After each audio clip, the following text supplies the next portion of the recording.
Bill Bixby is dead. The veteran actor and director died Sunday at his home outside of Los Angeles. Bill Bixby was a legendary actor, director, and producer who had been charming audiences for 3 decades. Bix would come in like a tornado blowing in. The door opened and boom, Bill would come into the room.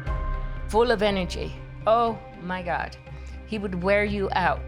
Bill found fame with My Favorite Martian and The Courtship of Eddie's Father alongside Brandon Cruz. He took that role on with such an amazing warmth.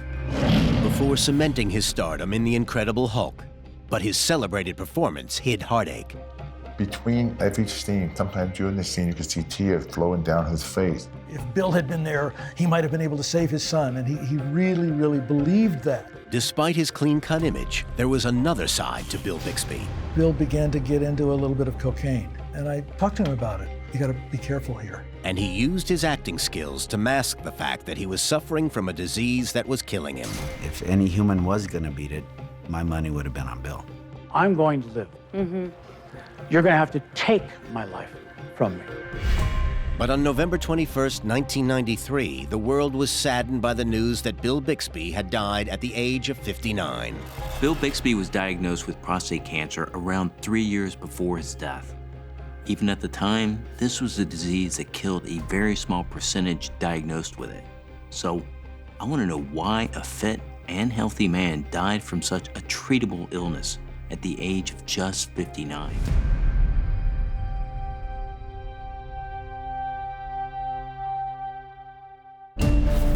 World-renowned medical examiner and forensic pathologist Dr. Michael Hunter has performed around 5,000 autopsies. Collaborating closely with law enforcement and other forensic specialists, his pivotal role in investigating suspicious cases has revealed the truth behind mysterious deaths for over 20 years. I've got access to Bill's death certificate, biographical information, and first-hand accounts that I'll use to examine his medical condition. I'll be looking for evidence which explains why Bill Bixby died so quickly from a treatable disease.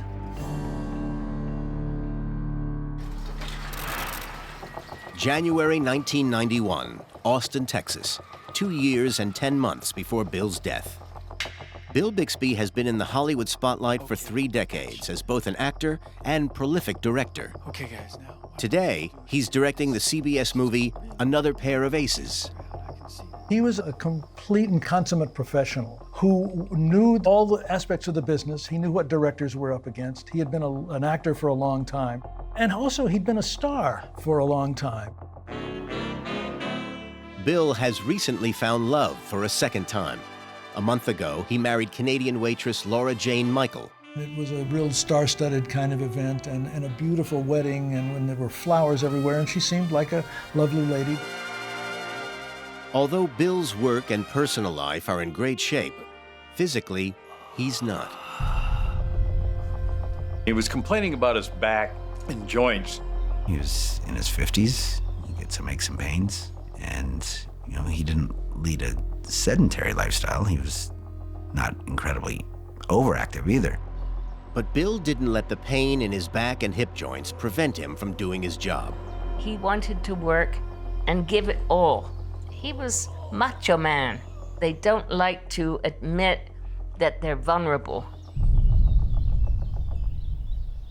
Lower back and hip pain are not usually reasons to be alarmed, and the most common cause is a torn or pulled muscle or ligament, which would require straightforward treatment. And there is nothing else that jumps out as a sign that he is unwell. At 5 foot 10 inches tall and 157 pounds, Bill has a healthy BMI of 22.7, but I want to look further into it to make sure I'm not missing something important. Bill Bixby was born Wilfred Bailey Everett Bixby III in San Francisco on January 22, 1934, to Jane and Bill Bixby. His mother was a department store manager, and his father was a store clerk. Bill grew up in San Francisco.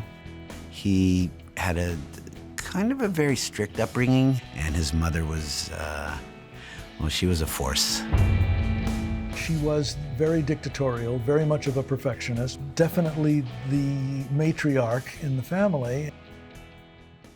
When World War II broke out, Bill's father left to fight in the Navy. The family moved in with his Aunt Helen, so his mother didn't have to raise Bill on her own. His aunt, who once hoped to become an actress, nurtured Bill's dreams of becoming a performer. During that time, my mom became a very heavy influence upon him. They had conversations talking with my mom. Bix, you figure out what you want to do. Don't listen to anybody else. Go for it. From an early age, Bill liked being the center of attention and would immerse himself in imaginary worlds, putting on pretend boxing matches and magic shows. He started learning little magic tricks, simple stuff. He made his lightning and he made the sounds and everything, even at that young an age. Bill's aspiration to be an actor never left him, and despite getting into Berkeley to study pre-law, he dropped out and headed for Hollywood to pursue his dream. One time to me, he says, I'm going to give Hollywood about 5 years to find me. And he was discovered. Somebody who thought that he could model. He was very fit, he's a very handsome guy. Bill found an agent who agreed to represent him, and in 1958 won his big break as the star of the CBS series My Favorite Martian. My Favorite Martian made Bill famous. It was entertaining, it was lighthearted, the Vietnam War was going on, and if you could watch this crazy guy with his flying saucer and turning invisible, it was good escapism from what was going on. On top of establishing a successful career, Bill had built up a reputation as the most eligible bachelor in Hollywood. Bill was a single guy, and his bachelor pad in Malibu was populated. A few years later, he took on the role of a father to Eddie, played by child star Brandon Cruz. At one point, we were the #1 rated show on television. I think the audiences agreed that Bill was the guy they wanted to watch. He was beloved by millions. And it wasn't long before Bill married his first wife, actress Brenda Benet, and became a father himself. He'd been known as a television dad, and now he was one in real life. Christopher was a mini version of him. Wonderful father. Then, in 1977, he landed the role of Dr. David Banner in The Incredible Hulk, cementing his reputation as a world-famous star. Based on Marvel's comic book hero, the Emmy-winning show was a huge hit, watched by millions. Bix was terrific to work with. He was a great collaborator. He understood exactly what I was trying to do with the scripts that we had fashioned and with the character of Dr. Banner. I walked in, they told me how to get painted green. So I got into the makeup. It was like a quick process. I remember I was standing in front of the camera, and I kept looking at Bill. I said, oh my God, this is Bill Bixby in person. Bill's performance was much acclaimed, and across 5 seasons, he threw himself into the role. He had to do all the stunt himself. We had a stunt double named Franco Slotty, but Bill did most of it because, he'd get thrown around, getting beat up before he became the Hulk. Sometimes when we were doing stunts that involved Bill being in a situation that was dangerous enough to make him have the white eyes appear, he said, okay, I can do that. Looking at Bill's medical reports, I can see that in the 5 years Bill played the role of David Banner, he sustained several injuries, including broken fingers, broken ribs, and a damaged knee. Could his performance have been the cause of the lower back and hip pain he was experiencing 3 years before his death? I think one time he twisted his knee. I think he had a cartilage removed. And it was tough because if he got injured badly, they'd have to shut down production. Having no cartilage in his knee could have caused osteoarthritis, a degenerative condition that might have led to a walking impairment, putting a strain on Bill's hip joint. And I can see that Bill relied on a walking stick after his knee operation.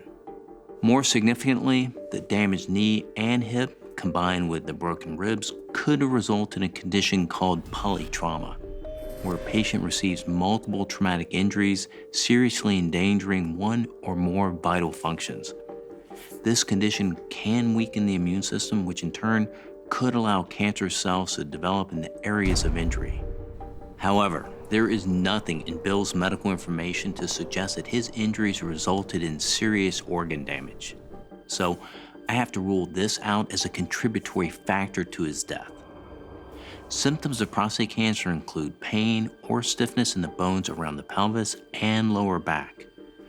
Could a belief that his pain was caused by past injuries have masked the fact that he was showing warning signs of a more serious condition?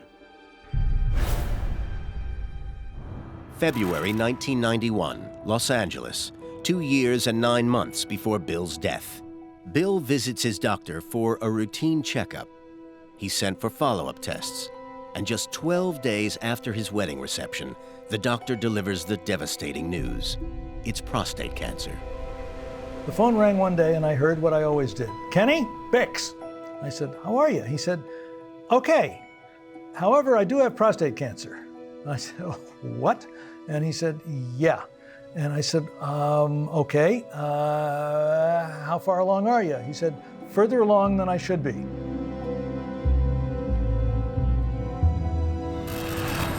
Prostate is a walnut-sized gland located between the bladder and the penis. It secretes fluid that nourishes and protects sperm. Prostate cancer is the most common cancer in men. It develops when cells in the prostate gland start to grow and divide uncontrollably to form masses of tissue called tumors. About 90% of cases occur in males over the age of 54. So Bill was at risk. It's also more prevalent in people with a family history of the disease, but I don't see any evidence of this in Bill's case. After genetics, one of the most common causes of cancer is smoking. Bill smoked. Oh, yes, that's a given. He was a smoker. Everybody back then was smoking. There were bowls with cigarettes, and everybody had one. Tobacco is one of the leading causes of preventable death in the United States. Chemicals from cigarette smoke enter the bloodstream and damage DNA, including the genes that protect us from cancer. Studies have found that smoking may increase the risk of prostate cancer by affecting the levels of circulating steroid hormones, including testosterone, which is vital for normal prostate development. The risk of cancer recurrence only drops dramatically if a patient had quit over 10 years before. And I can see that Bill was still smoking at least 4 years before his diagnosis. But looking into accounts of Bill's life, it wasn't just his smoking habit that had a detrimental effect on his health. I can see that during the 70s and 80s, Bill experienced some seriously life-changing traumatic events that would lead him down a very dark path. In 1979, after nearly a decade of marriage, Bill and his wife Brenda divorced and had to battle for custody of their 5-year-old son, Christopher. It was very impactful on him as a human being. Bill was such a great father, and sometimes Christopher would spend time in the motorhome watching me get made up.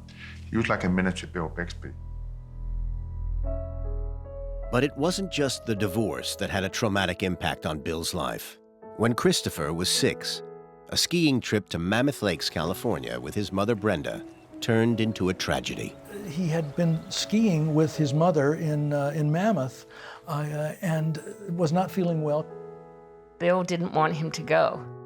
A sore throat that Christopher had before the trip turned into a rare infection known as acute epiglottitis. And with Christopher struggling to breathe, doctors performed a tracheotomy. But he suddenly slipped into cardiac arrest and died less than 24 hours after arriving at the hospital. It certainly not only stirred up the whole festering anger from the original divorce, but also loss of a child is the loss of a child. I mean, it's one of the things that you never, ever in your life get past. But rather than taking time to deal with his grief, Bill threw himself back into work. First thing I said was, Bix, we need to shut down the show so that you can take whatever time you need. And he said, no, Kenny, because he felt that by keeping busy, he was going to be in a much better place. Between every scene, sometimes during the scene, you could see tears flowing down his face.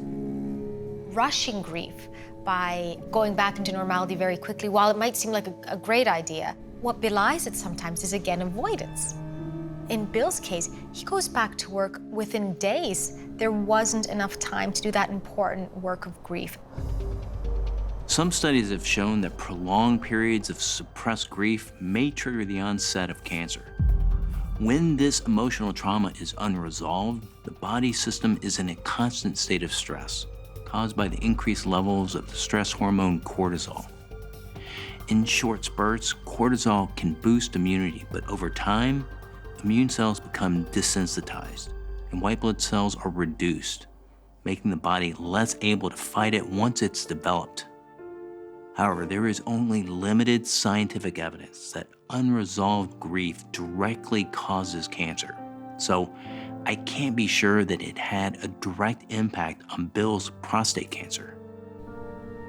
But having no outlet to deal with grief can cause people to turn to risky habits, like heavy drinking and taking drugs, which may in turn lead to cancer. While burying his emotions in work, I can see that Bill resorted to another, more dangerous way of coping with his grief: cocaine. I think he just did what made the pain go away. And, you know, cocaine's a hell of a drug. It can make stuff go away. It also makes things a lot worse. I began to notice it. I'd see his face, and it would be just a little bit drawn and a little bit thinner than it should have been, and not quite as much color as there used to be. I talked to him about it and said, look, you gotta be careful here, because this is a slippery slope. He begins to self-medicate. And I think for him, at this point, it would have been a lot about trying to manage pain, to manage the fear of what else could go wrong, to escape reality. Cocaine is a powerful, highly addictive stimulant that makes a person feel euphoric, energetic, and mentally alert, reducing the need for sleep. It can also lead to serious health problems, including a heart attack, seizures and stroke, damage to the kidneys, and serious infections. Cocaine use cannot directly cause prostate cancer, but it suppresses appetite. So prolonged use can cause nutritional deficiencies, which affect the body's ability to fight illness and increase the risk of developing cancer. But I can see that Bill only used cocaine when he was grieving the loss of his son and did not develop a long-term addiction. So I'm discounting it as a possible reason for his cancer. Just a year after Christopher's death, Bill's ex-wife Brenda committed suicide at her LA home. And then months later, The Incredible Hulk was canceled. It certainly impacted on Bix. I mean, how could it not? I went into a total relapse. Very heavy depression. Stress and depression do not cause cancer, but they can have an impact on the progression of the disease. And I can see in the months before his death, he was dealt another devastating blow. Was it yet another personal tragedy that caused Bill to die so quickly from this very treatable form of cancer? March 1991, Hollywood, California, 2 years and 8 months before Bill's death. As soon as Bill's diagnosis is confirmed, it's considered so advanced that he's booked in for surgery to have his prostate removed. With him at the hospital is his second wife, Laura Michaels, a Canadian waitress whom he had married 4 months earlier. Bill had a radical prostatectomy to remove the whole prostate gland, the surrounding tissue, the lymph nodes, and the seminal vesicles which carry semen. It's major surgery, and Bill was under anesthetic for 6 hours. But Bill's life-saving surgery took its toll on his personal life. He did mention to me that it had its drawbacks. He couldn't enjoy the company of his wife any longer in that way, and he was really upset about that. One of the most common side effects of this type of surgery is erectile dysfunction. This is because the nerves and blood vessels that control the physical aspects of an erection are very sensitive to trauma. And more bad news was to follow. I can see from reports that immediately after his surgery, doctors started Bill on a course of chemotherapy, which is used when cancer is spread or there's a risk that it will. Prostate cancer spreads or metastasizes when cancerous cells break away from a tumor and travel through the bloodstream or lymphatic system to other parts of the body where they form new tumors. Chemotherapy circulates anti-cancer medication through the bloodstream to target the quick-dividing cancer cells. But chemotherapy also affects healthy body tissues where the cells are constantly dividing, such as the hair, bone marrow, and skin. I can see that Bill kept his hair throughout his chemo. This is because the type of chemotherapy agents used for prostate cancer tend not to affect the hair. He didn't disclose an awful lot, but yeah, he did keep his hair. He was proud of his hair. But despite not losing his hair, it's likely that Bill would have experienced some form of other debilitating side effects of chemotherapy, such as fatigue, nausea, and vomiting. But I can see from reports that Bill went back to work almost immediately. In April 1992, Bill took a job directing the TV movie The Woman Who Loved Elvis. He was hanging on, and he was on top of it. He was again pouring himself into work and trying not to go there. He buried himself with work. That was his only antidote to feel good about himself and be happy. When cancer cells travel through the body, they need to be able to avoid attacks from the immune system in order to grow. So it would have been vital for Bill to protect his immunity, but Bill may not have been allowing his body enough time to recover before going back to work. He himself identified work as a safe place. He called it his best friend, and I think that absolutely that would have helped him. But if it was to the detriment of taking care of his physical health, then it was too much of a good thing, perhaps. Bill's latest project is completed on schedule, but the pain in Bill's hip has returned. I can see from reports that a scan revealed that his cancer had spread to his hip bone and spine. June 1992, Los Angeles, 17 months before Bill's death. Immediately after receiving the news that his cancer has spread, Bill is dealt another devastating blow. It was the day that Laura had finally gotten her American citizenship. And so he said, I got a big bunch of red, white, and blue roses. When I got home, she wasn't there. Instead, just a note that said, "Thank you, I'm out of here, and the marriage is over," in so many words.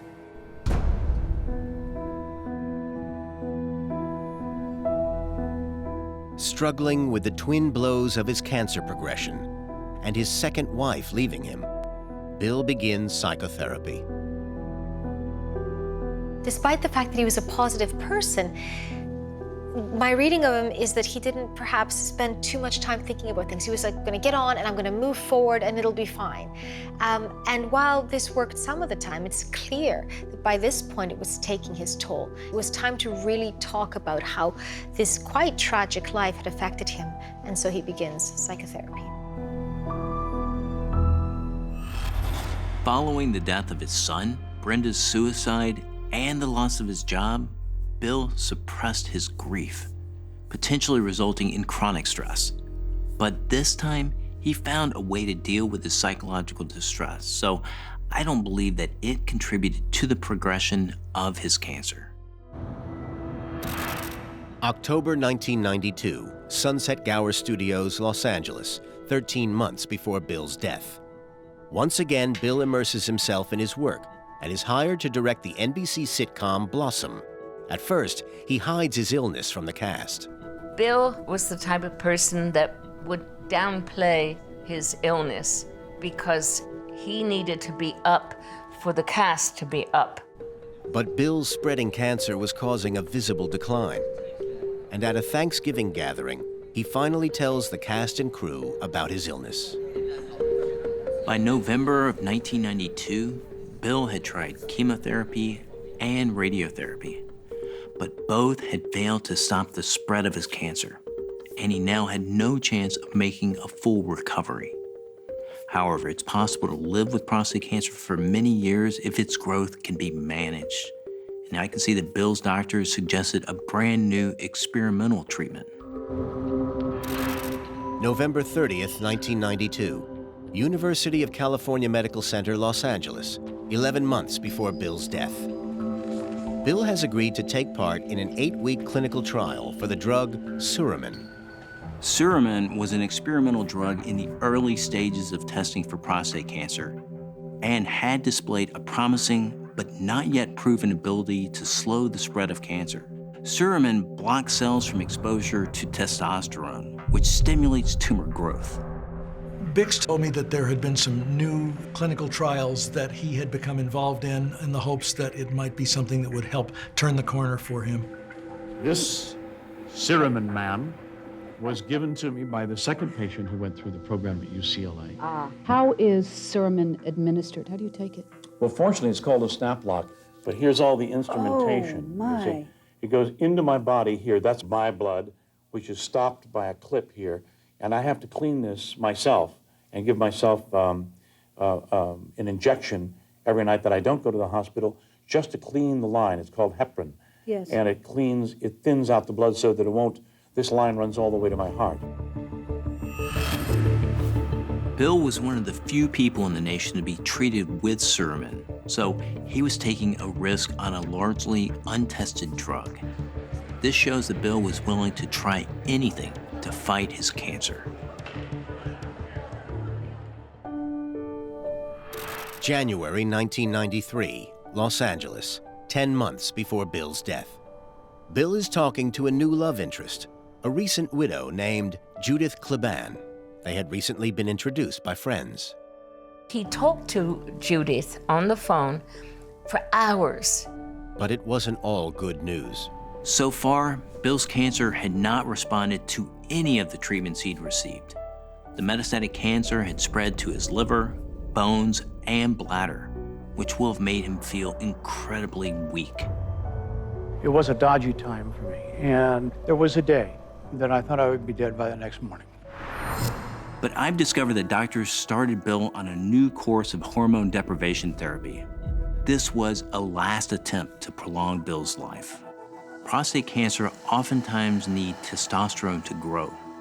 Hormone deprivation therapy works by blocking testosterone, causing the cancer to shrink wherever it is in the body. From being very despondent with regard to, am I going to continue my life, turned around. I turned into a tap dancer the next day. It was miraculous. Something is working. This treatment is not a cure, but deprivation therapy can slow the progression of cancer for years. So why did Bill die so suddenly when he finally started responding to treatment? July 1993, Los Angeles, 4 months before Bill's death. Bill was feeling so much better that he began an exercise regime to build up his strength. The way things were bad enough for Bill to accept that he had to change. He changed his diet. He'd changed many things about, his lifestyle. I can see from accounts that Bill was consuming 3,000 calories a day. His weight increased from 138 pounds at its lowest to 152, just short of his normal weight. This is rare during progressive prostate cancer. October 3rd, 1993, San Francisco, 7 weeks before Bill's death. Bill's feeling optimistic about his new hormone treatment, and just 8 months after meeting, he and Judith marry. She gave Bill the quality life, not quantity, quality. And he was so grateful for that. I understand that by October 1993, Bill's cancer had left his bladder. This is a sign his body is finally responding to treatment, which raises the question, why did Bill die just a month later? October 1993, Sunset Gower Studios, Los Angeles, 1 month before Bill's death.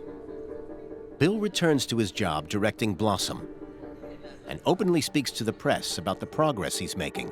I have a tendency to push the envelope. If I feel good that day, I go. And I think within 2 weeks, I'll be able to swing a golf club again. Badly, but I'll be swinging. But to his colleagues, it's apparent that Bill is in terrible pain. He was directing Blossom from a couch, racked with pain, because he couldn't walk, he couldn't stand. Although the cancer had left Bill's bladder, the disease still remained in his bones and his liver.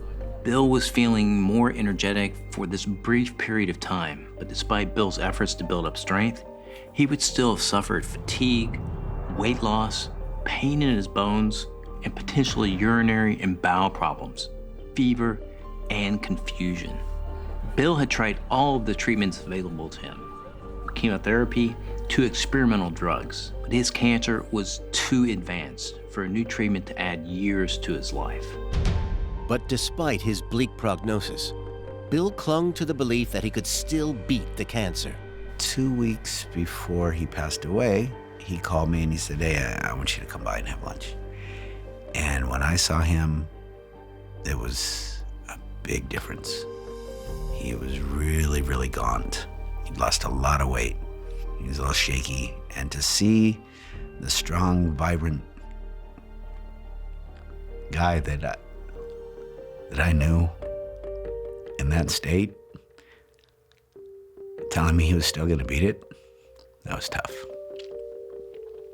And I didn't know if it would be the last time I'd see him, but I made sure I gave him a big hug.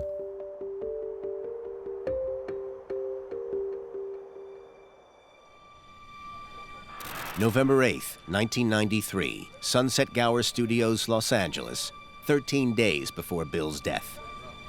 It's clear that Bill can no longer continue working, and his colleagues persuade him to go home and rest.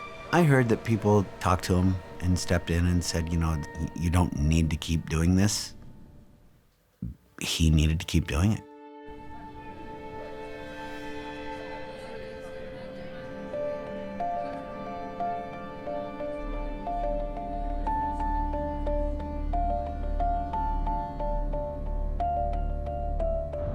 November 18th, 1993, Century City, Los Angeles, 3 days before Bill's death.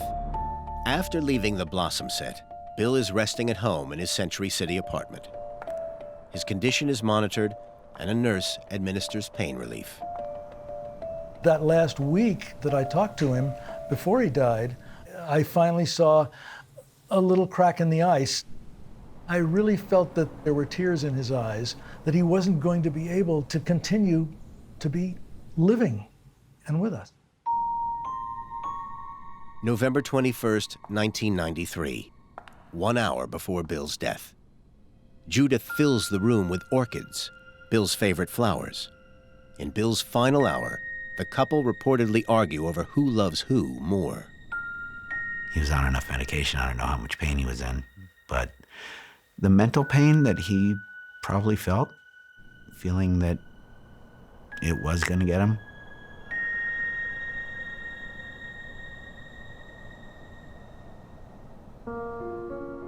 Almost 2 weeks after leaving the set of Blossom, Bill Bixby finally loses his battle with prostate cancer. With his wife by his side, 59-year-old Bill slips into a coma and dies. I was told that he passed in his sleep, which is comforting.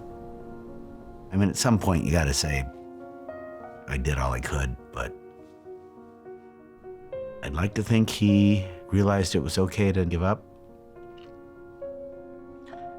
Knowing the Bill I knew, I don't think he got there. My heart hit the floor. He was like a brother to me. I've got pictures of him all over the house. And the memories will keep me going.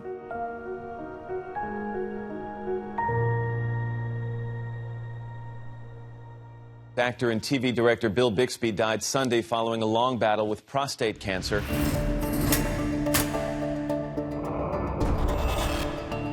Looking at the course of Bill's cancer treatment, it seems that once he was diagnosed, he quickly followed doctor's orders.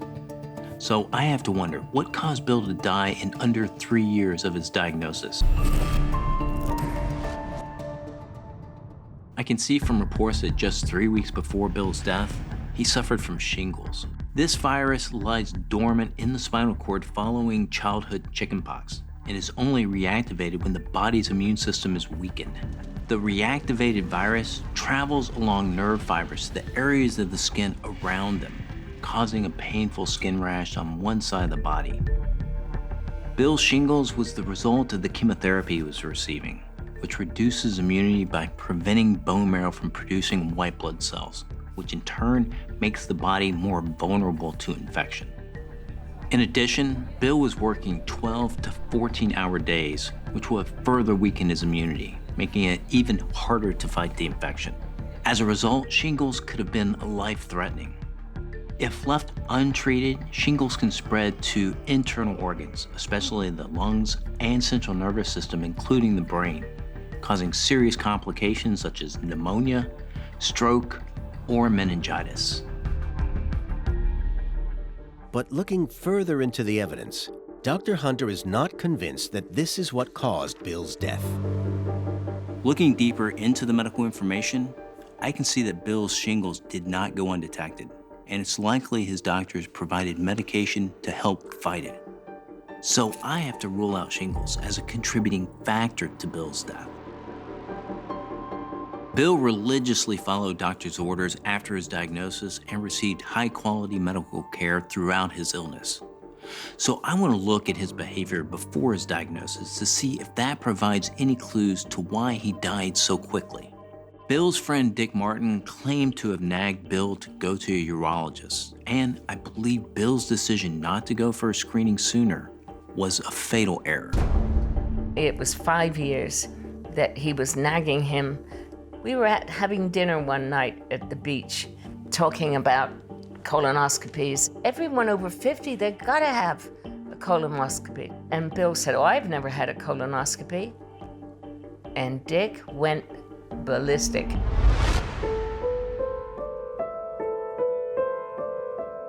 Finally, Bixby listened to him after so many times. I believe what Bill's friends were referring to was a digital rectal exam to check the size of the prostate and feel for abnormalities. The option to be screened begins at the age of 40, and after 50, the chances of developing prostate cancer increases substantially. Bill was 57 at the time of his diagnosis, so he was well within the age bracket for recommended prostate screening. I think Bill put it off for so long because he didn't think anything was going to happen to him. Bill was kind of a hard-headed guy. Bill had dealt with and weathered so much tragedy and so much pain that he wore it rather well. I don't think he would have gone to the doctor, left to his own devices.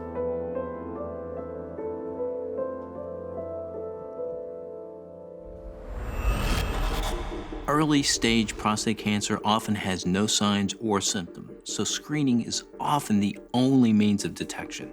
Once the disease is more advanced, there can be warning signs such as frequent and difficult urination or discomfort when sitting. A greater knowledge of symptoms might have prompted Bill to get screened before his cancer spread. The first symptom that Bill had was the pain in his lower back and right hip. But it's possible that because of past injuries, he may not have considered it anything serious. I was aware Bill was in pain before his cancer diagnosis, but I kind of chalked that up to some of the injuries that he'd gotten on The Incredible Hulk. Hips, thighs, shoulders, or other bones only become a symptom once cancer has already spread outside the prostate. And once the disease has metastasized, it's incurable. I have a copy of Bill's death certificate, which reveals that he'd been suffering from metastatic prostate cancer for 32 months. So just 1 month after diagnosis, by the time Bill had his prostatectomy, it's possible that the cancer had already spread too far for treatment to save his life. In the early 90s, the means of detection were much less sensitive and advanced than they are today. And it's possible that the metastasis in Bill's hip wasn't picked up by initial tests or scans. It wasn't until April of 1992, when the pain in Bill's hip returned, that doctors confirmed his cancer had spread to his hip bone and spine. And I think Bixby was angry with himself that he didn't do it. He didn't listen to his body. I had prostate cancer, and it was because of Bix telling me face to face, you take that PSA test, probably saved my life. A PSA test is a blood test that can help diagnose prostate problems, including prostate cancer. Early detection of prostate cancer massively increases survival rates. Unfortunately, by the time Bill was diagnosed, his cancer was very advanced. Bill's cancer had spread to his bones and liver. I can see that Bill went into a coma, and it's likely that this was a result of his liver failing. Cancer cells eventually take up the nutrients that healthy organs use until the organs can no longer function. The liver removes toxins from the blood and converts food into substances needed to live. A lack of a healthy liver disrupts the body's chemical balance, which can result in a coma and death.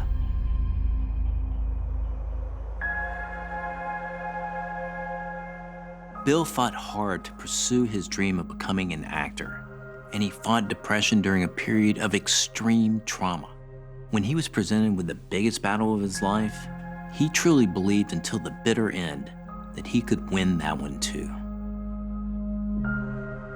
I can't tell you how many thousands of letters I have gotten from people all over the world who have told me that Bill was their image of the ideal father, friend, compatriot, and that legacy speaks to the ages. If we didn't have electricity, he could make it. That's how vibrant he was. Once you met Bill, you couldn't forget him. The bond that Bill and I developed lasted until he passed, and it still carries on. I mean, my son's middle name is Bixby. So I've carried that tradition on of recognizing him and honoring him.